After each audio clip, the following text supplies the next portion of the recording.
The Islanders get back in it. They narrow the margin to 3, but over the last 3 minutes and 14 seconds, SMU outscores them 11-3, and boy, Fillmore had a hot hand in that beyond the arc. Talk about that. Well, quite honest, she saved us.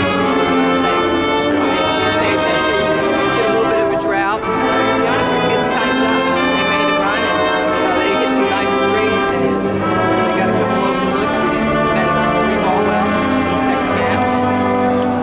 And, fortunately, Hill and Chris worked a little bit inside, had some nice passes, and got Phil and she was open. But she hit 2 threes. Islanders got hot there. You really, as a coach, do you really worry about those threes going in? If somewhere you still have, you got to defend that, and you say, well, we're going to take our chances. Well, now you got to get out and defend that. They hit some tough shots. They hit a few more threes than they normally hit. And sometimes when you hit a couple of threes, you just gain momentum again.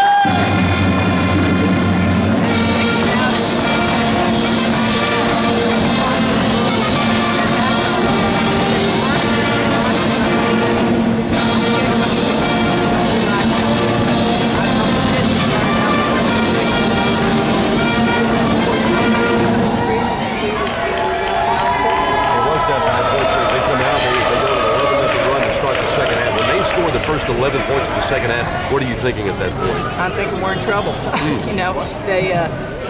They gained their confidence, and our kids tightened up, and we had some poor decisions, and when they're hitting threes and banking threes in, and sometimes you just shake your head, but you got to get out and get some stops, and we talked about that during a couple of timeouts towards the end of the game. Is one shot down there and done, and we got to get some stops and stop helping off shooters. We got to a point where we were helping off shooters too much and giving them the open look. So. Well, I'll tell you what, A&M Corpus Christi came in with Jessica Jammer leading them in points, 11 points in 26 minutes. She didn't score from the field until the final minute of the game. Talk about that and the job that the defense did against her.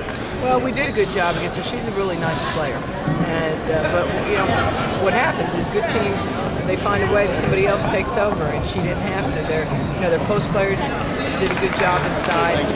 I think she was 7 for 12, had 17 points. And some of their kids just really, they knocked down some crucial threes. You mentioned Taylor, number 24. She was really, really quick. Is she the quickest guard that we faced this year? She is one of the quickest. Wow. She likes to go right. She does a great job turning the corner. We talked about making her go left. We talked about giving her cushion. We talked about not allowing her to her strong hand, bring her to the middle. But sometimes when it's so quick, even when you're there, I'll tell you what though, she threw up some shots that went in. You just shake your head. Yeah, you talk about some of these players that don't typically get an immense amount of time. Destiny Hines-McCray, the freshman from Arlington, 9 unofficial points tonight. She had some big shots, Coach. Well, she did, and she's getting better with every minute she plays. She's still learning. She tends to, when she gets the ball in the paint, she tends to think before and instead of react, making her move. So that's just part of playing at this level. But she's got. I really think that she's got such an upside. Kristen asked you got some time tonight before we let you go, Coach. You have to manage freshmen a little bit differently, don't you?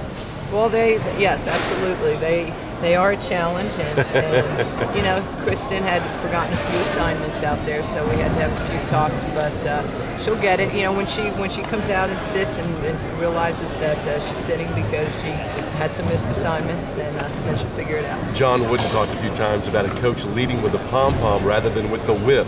And you led with the pom-pom when some coaches might have led with the whip. You were really behind your girls tonight. Talk about that. Well, the pom-pom was out most of the time. It wasn't out during every time out. But, you try. Our girls got tight. And I felt like as they were making their run, we got a little bit tight. And thank God Alicia hit those threes, because I think those threes is what, I don't want to say relaxed us, but maybe got rid of that tightness and got us over the hump. Wake Forest on Wednesday. Talk about them. They're good. They're really good. If we play anything like that the second half, it's going to be a really tough game. They're very talented. They're experienced. They're big. They can shoot the ball. We got to play better defense, and we got to play for 40 minutes. And you're not going to let Fillmore quit shooting by Wednesday. Absolutely not. It's funny because I told her before the game. I said, hey, it's time to have a good game. It's time to hit some shots, because the last couple of games she's has been one for her, and she's really struggled from the field. So it was good to see her get going because you need somebody that's going to take over. We'll see you Wednesday. Congratulations, Rhonda. All right. Thank you.